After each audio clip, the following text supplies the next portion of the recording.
안녕하세요. 예, 오늘 빛과 온기를 전하는 따뜻한 에너지라는 주제로 말씀드릴 한국원자력연구원의 전지환입니다. 그 며칠 있으면 크리스마스죠. 예, 여기는 크리스마스 때 가장 바쁘다는 산타크로스 마을입니다. 뭐 우리 기본적으로 산타는 다 믿잖아요, 그죠? 예, 이 산타 마을 그리고 오로라, 그 다음에 자작나무 숲, 그리고 마지막으로 사우나, 이런 것들로 유명한 곳이 어디죠? 맞습니다. 핀란드입니다. 예, 근데 핀란드가 이렇게 유명한 것들이 많은데요. 과학을 하는 제 입장에서는 핀란드가 부러운 것이 좀 따로 있어요. 바로 이런 그림입니다. 이게 뭐냐면 세계 곳곳에 초미세먼지 농도를 찍어 놓은 거예요. 근데 이 밑에 보시면, 제일 밑에 보시면 그 정도가 표시되어 있는데요. 제일 저쪽에 있는 것이 파란색이 이제 WHO 기준을 만족하는 거고요. 오른쪽으로 오면 올수록 그 농도가 짙어진다고 보시면 되겠습니다. 그런데 여기 보시면 WHO 기준을 만족하는 데가 별로 없어요. 참 심각하죠. 그런데 여기 핀란드가 그 기준을 만족하고 있어요. 안타깝게도 우리나라는 WHO 기준의 2에서 5배 정도 된다고 합니다. 그 핀란드가 그토록 이 나라는 환경에 진심인 나라예요. 근데 그걸 또 뭘 보면 알 수 있냐면 이 나라에서 전기를 생산할 때 사용한 에너지가 뭔지를 좀 보면 알 수 있거든요. 이 그림은 2022년도 핀란드에서 전기를 생산할 때 사용한 에너지를 순서대로 나열한 거예요. 위에서부터. 그래서 위에서부터 보시면 원자력, 바이오 에너지, 수력, 풍력 순서인데 화석연료가 하나도 없어요. 신기하죠? 없어요. 그런데 이 네 가지가 차지하는 퍼센트가 약 90%입니다. 그래서 결론적으로 말하면 핀란드는 전기 생산에 있어서는 이미 탄소 중립을 상당 부분 이룬 나라라고 할 수 있습니다. 그런데 이런 핀란드에도 고민이 있다고 해요. 그게 뭐냐면 이 나라가 겨울이 굉장히 춥고 길잖아요. 그래서 난방이 굉장히 중요한데 이 난방 시스템에는 여전히 화석연료를 사용하고 있다는 게 이 사람들의 고민이에요. 그래서 몇 년 전에 핀란드의 환경단체 한 싱크탱크에서 세계 여러 나라에서 특정 에너지를 전공하는 전문가들을 초청해서 회의를 개최했어요. 바로 이 회의인데요. 예, 저도 열심히 떠들고 있네요. 예, 어떤 에너지일까요? 제가 갔으니까요. 그렇죠. 원자력입니다. 그러니까 이 싱크탱크가 핀란드의 지역 난방 시스템의 원자력, 그것도 소형 원자로를 도입해 보고자 각국에서 소형 원자로 개발에 참여하고 있는 사람 개발자들을 초청해서 그 의견을 듣는 자리였어요. 그리고 결국에는 2030년 건설을 목표로 지역 난방 시스템에 도입하는 소형 원자로를 개발하고 있다고 합니다. 그런데요, 지역 난방에 소형 원자로를 쓰겠다는 건 어떤 의미냐면 우리가 살고 있는 동네에 그냥 원자로 놓겠다는 얘기예요. 그 얘기는 이 사람들에게 있어서는 이 소형 원자로라는 것이 굉장히 안전한 에너지원이다라고 인식하고 있는 거죠. 뿐만 아니라요, 우리가 잘 알고 있는 빌 게이츠는요, 회사를 만들고 소형 원자로 개발에 돈을 투자했어요. 그리고 뭐라 그랬냐면 이 소형 원자로가 기후위기를 극복하는 데 게임 체인저가 될 것이다, 이렇게 얘기한 바가 있습니다.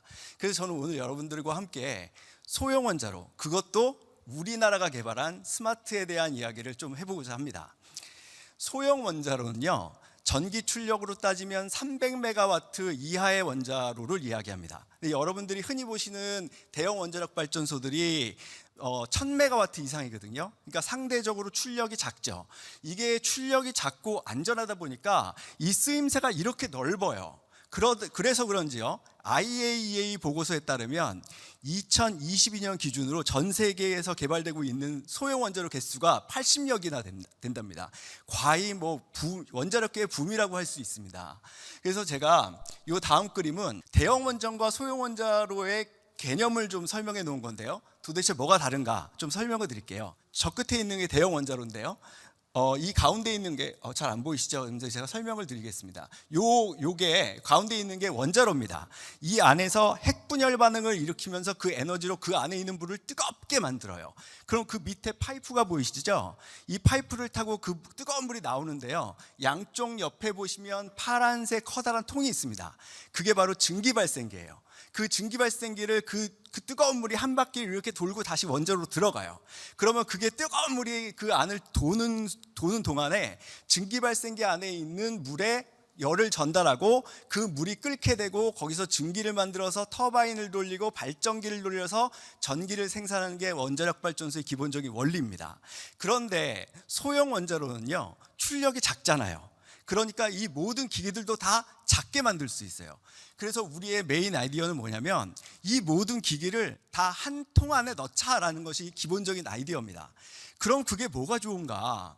우리가 원자력 발전소를 설계할 때는요, 머릿속에서 상상 가능한 사고까지도 안전하게 진압할 수 있도록 설계를 하게 되는데요, 그 중에 가장 대표적인 사고가 뭐냐면 아까 말씀드렸던 원자로하고 증기 발생기를 연결해주는 그 파이프가 이렇게 깨지는 사고예요. 그게 깨지면 어떻게 될까요? 원자로 안에 있는 물들이 밖으로 나가겠죠.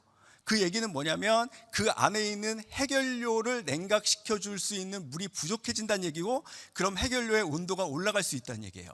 그런데 우리 소형 원자로는 모든 게 다 저 한 통 안에 들어있기 때문에 기기 사이를 연결해주는 파이프 자체가 없어요. 그렇기 때문에 이런 류의 사고는 소형 원자로에서는 설계적으로 아예 발생할 수 없는 겁니다. 그러니까 더 안전한 거고요. 뿐만 아니라요, 우리가 이제 공장에서 부품들을 다 만들어서 현장으로 갖고 오면 막 저런 배관들의 용접 작업 필요 없이 바로 그냥 조립이 가능합니다. 이렇게요. 여기 베셀이라고 불리는 통이 보이고요, 이 안에 아래부터 위쪽으로 이제 부품을 하나씩 쌌습니다. 이렇게 쌌고요. 그 다음에 아까 밖에 있던 증기 발생기도 이제 이 통 안으로 들어오게 되는데요, 저희 스마트 같은 경우에는 8개의 증기 발생기가 벽면을 따라서 환형으로 이렇게 바뀝니다. 이제 해결료를 지지해 줄 수 있는 노심 지지통이 들어오고요, 그 다음에 이 안에서 물을 회전시켜 줄 수 있는 펌프가 수평으로 바뀌게 됩니다.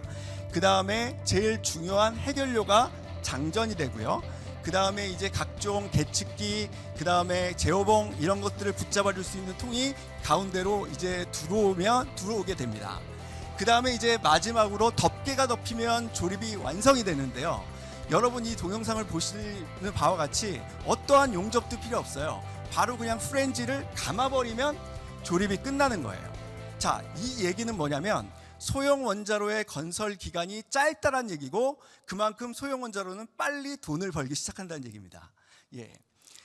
저희 스마트는 1997년부터 개발이 시작됐습니다. 상당히 빨리 개발이 시작됐어요.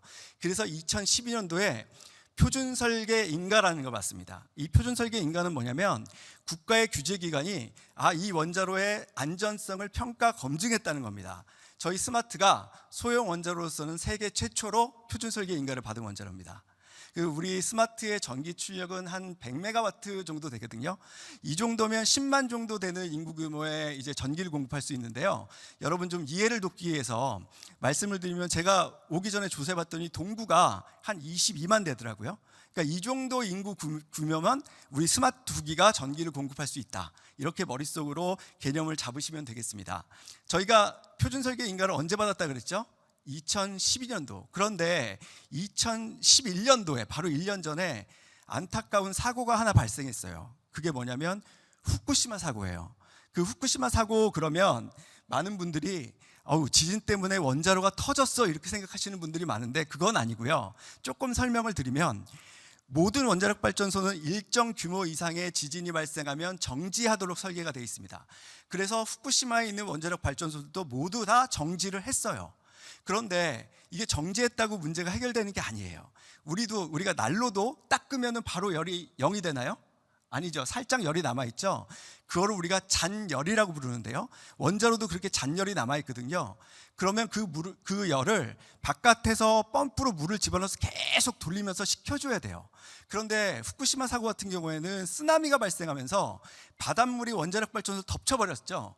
그러면서 그 펌프에 전기를 공급해줘야 되는 전기 설비 일부가 침수가 되면서 이제 문제가 심각해진 거예요. 그런데 우리 스마트도 표준 설계 인가를 받을 때는 만약에 사고가 발생하면 그렇게 외부에 있는 물을 펌프로 집어넣어서 냉각시켜주는 저런 방식이었습니다.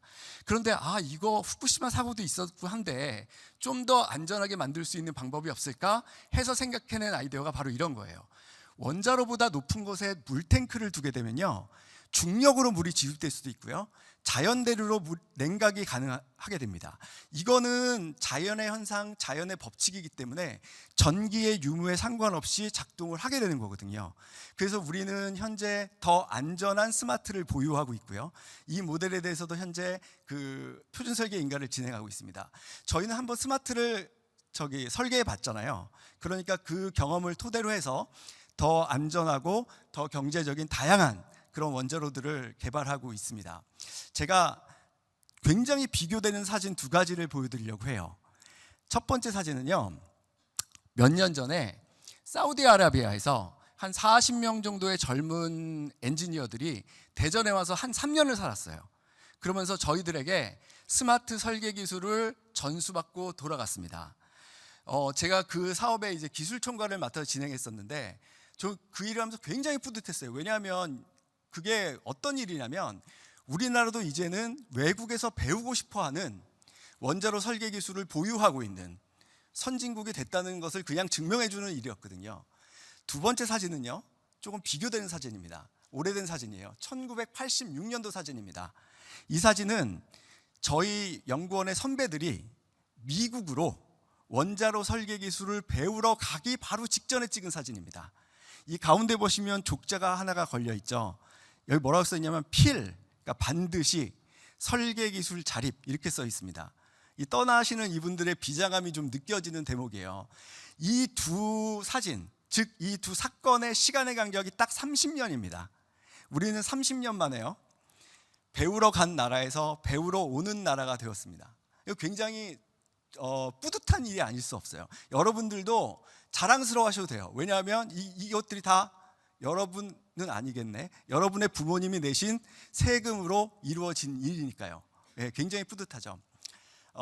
이제 한 말씀만 드리고 마칠까 합니다. 우리는 에너지가 없는 세상에서 사는 거 상상할 수 없죠. 불가능해요. 그래서 에너지는 누구에게나 차별이 없어야 합니다. 그러기 위해서는 친환경적인과 동시에 값이 싸야 해요. 그게 저는 크리스마스 정신이라고 생각합니다. 그래서 저는 그런 에너지를 빛과 온기를 전하는 진정한 따뜻한 에너지라고 생각을 하고요. 그런 세상을 만들어가는데 소형 원자로가 그 역할을 이제 다할 수 있을 거라 기대하고 있습니다. 감사합니다.